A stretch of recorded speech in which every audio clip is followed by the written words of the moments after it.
வணக்கம் நேயர்களே.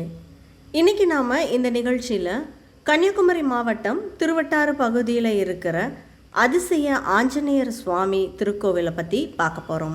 முன்னாள் சட்டமன்ற உறுப்பினர் திரு அப்பு நடேசன் அவர்களுடைய மகளும் திருவட்டார் எக்ஸல் பள்ளியோட இயக்குனருமான திருமதி பிருந்தா ஸ்ரீகுமாரும் எக்ஸல் பள்ளியின் சேர்மன் திரு ஸ்ரீகுமார் அப்புறம் ஆஞ்சநேய சித்தர் அவர்களால் இந்த ஆஞ்சநேய சுவாமி ஸ்பிரிச்சுவல் ட்ரஸ்ட் மூலமாக தான் இந்த கோவில் வந்து செயல்பட்டுட்டு இருக்குது.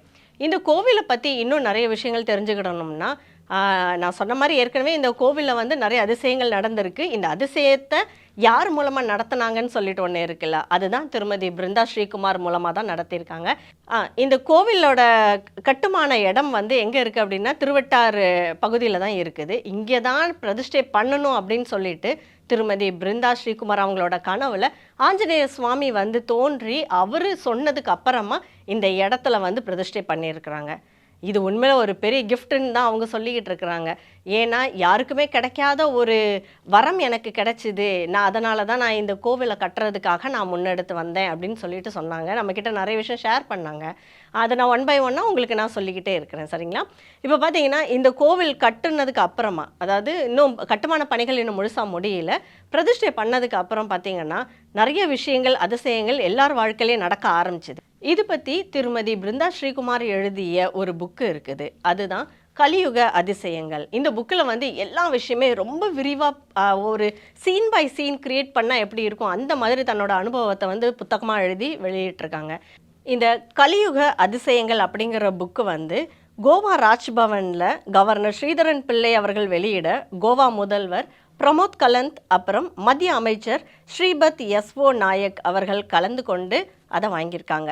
போன வருஷம் February மாதம் நடந்த கோவில் அடிக்கல் நாட்டு விழாவில் பார்த்தீங்கன்னா கோவா மேதகு கவர்னர் அப்புறம் மத்திய அமைச்சர் ஸ்ரீபத் எஸ்ஓ நாயக் அப்புறம் முன்னாள் அமைச்சர் பொன் ராதாகிருஷ்ணன் எல்லாரும் கலந்துக்கிட்டாங்க இந்த அடிக்கல் நாட்டு விழாவில்.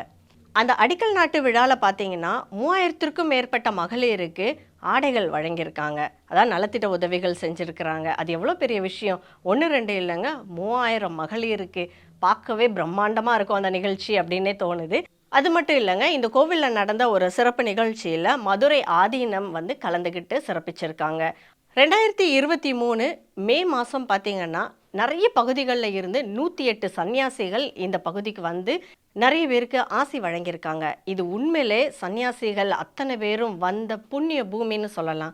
அப்போ நான் சொன்னது உண்மை தானே, இங்கே வந்தாலே ஒரு பாசிட்டிவ் எனர்ஜி நமக்குள்ளே ஃபீல் ஆகுது அப்படிங்கிறது உண்மை தானே. ஏன்னா 108 சன்னியாசிகள் ஒரே இடத்துல சங்கமித்து இங்கே இருந்தவங்க எல்லாருக்குமே ஆசி வழங்கிட்டு போயிருக்காங்க அப்படின்னா உண்மையில ஒரு பெரிய பெரிய வரம்னே சொல்லலாம். 2024 ஜூன் மாதம் பார்த்தீங்கன்னா 1008 சன்னியாசிகள் வரப்போகிறாங்க.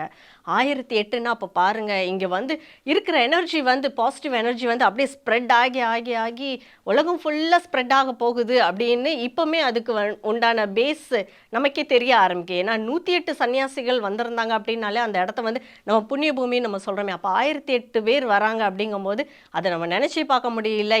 அது போக பார்த்தீங்கன்னா புதிய பாராளுமன்றத்துக்கு செங்கோல் வழங்கின ஆதீனம் அவரும் இந்த கோவிலுக்கு வந்து தரிசிச்சுட்டு போயிருக்கிறாங்க. அவருடைய பாதம் பட்ட இடம் தான் இது. அது மட்டும் இல்லைங்க, ஜார்க்கண்ட் கவர்னர் சிபி ராதாகிருஷ்ணன் அவர்கள் இங்கே வர இருக்கிற சுதர்சன மூர்த்தி ஆலயத்திற்கு அடிக்கல் நாட்டிட்டு போயிருக்கிறாங்க. அப்படிப்பட்ட ஒரு புண்ணிய பூமி தான் இந்த ஆஞ்சநேய சுவாமி கோவில் இருக்கிற இடம்.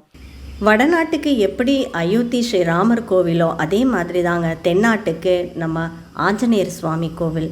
வாழ்க்கையில் ஒரு முறையாவது திருவட்டாறில் இருக்கிற இந்த அதிசய ஆஞ்சநேயர் கோவிலில் இருக்கிற பஞ்சமுக ஆஞ்சநேயரை வணங்கிட்டு போங்க. உங்கள் வாழ்க்கையில் நிறைய அதிசயங்கள் நடக்கும். இதே மாதிரி இன்னொரு பதிவில் உங்களை நான் சந்திக்கிறேன். நன்றி, வணக்கம்.